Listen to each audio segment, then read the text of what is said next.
വാൾമുനക്കണ്ണിലെ മാരിവില്ലേ കട്ടെടുക്കാനെൻ കൈതരിച്ചു. തൊട്ടപ്പോൾ മഴവില്ല് തേൻമഴയായി, ആ മഴ ആദ്യാനുരാഗമായി.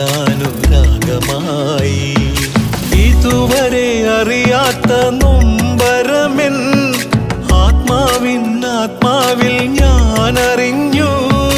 അരുവിയായി പല വഴി അലഞ്ഞതെല്ലാം അഴകേ നിന്നരികിലേക്കായിരുന്നു.